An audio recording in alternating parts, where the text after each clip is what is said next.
化成仇恨，傾瀉喺人哋嘅頭上。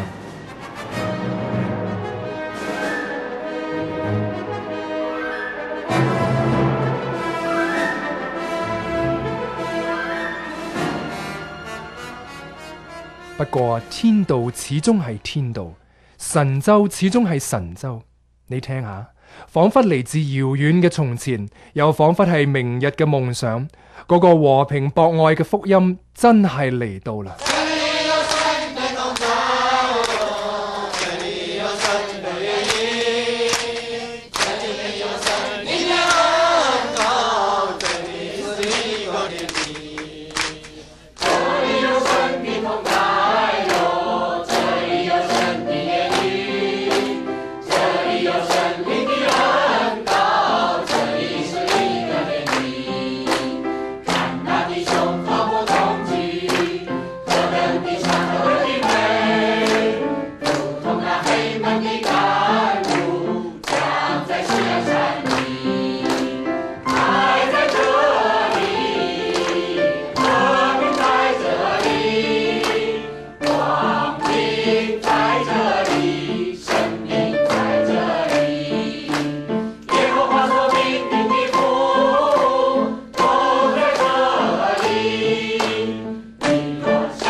一群又一群樸實無華嘅中國人，用流淚嘅懺悔、真誠嘅祈禱同埋生命嘅奉獻，為神州開闢咗一條新生命嘅愛河。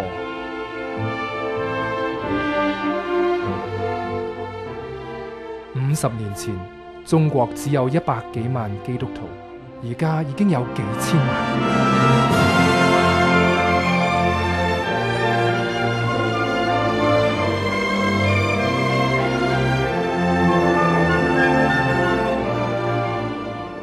佢哋唔係喺順境底下，而係喺迫害底下成長。佢哋唔係喺歡笑當中，而係喺血淚當中成長。佢哋唔係因為強壯，而係因為柔弱咁成長嘅。佢哋唔係喺教堂入面，而係喺監牢入面成長嘅。但係冇一個誠實嘅人能夠否認，邊度有佢哋，邊度就有博愛同埋寬恕，就有懺悔同埋新生。遙望海外，成千上萬嘅留學生破天荒咁湧進教堂、團契、查經班、佈道會。中華民族千年枯乾嘅良知啊，你今日終於感到飢渴啊！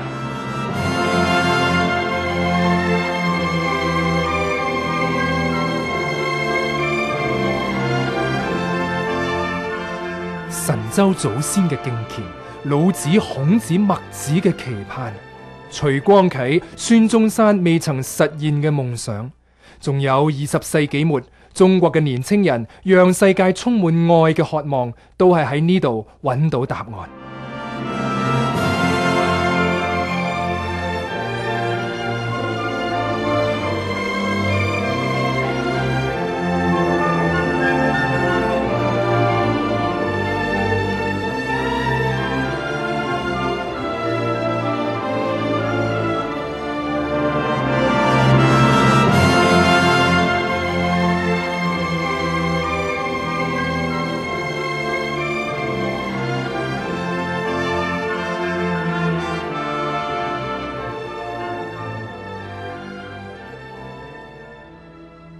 黃河一直以為佢嘅故鄉係黃土高原，同埋日夜擁抱住佢嘅黃土地。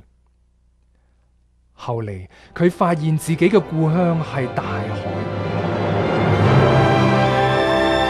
嗰一刻，浩瀚嘅蔚藍色令佢激動不已。喺一個陽光明媚嘅日子，海牽住佢嘅手嚟到天嘅腳下。哇！你睇下，呢度先至係我哋嘅故鄉，蔚藍色嘅源頭。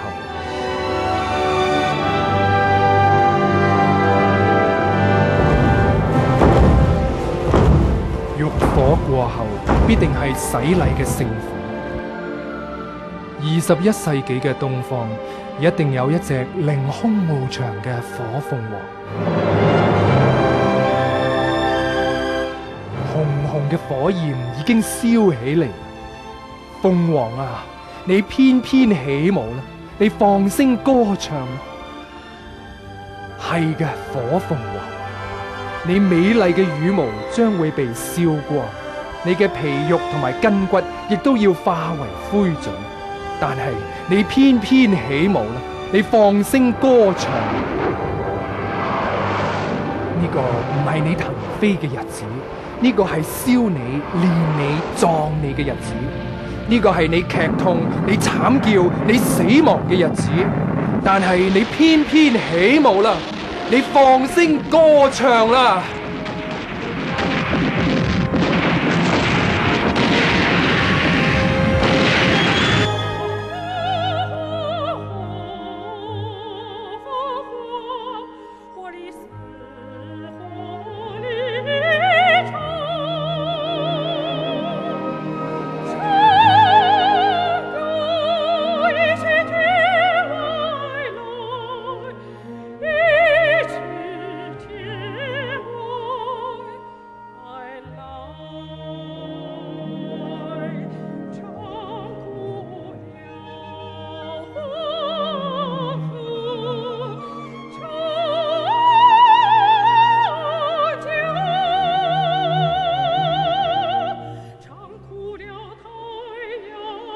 唱哭了月亮，唱活了空。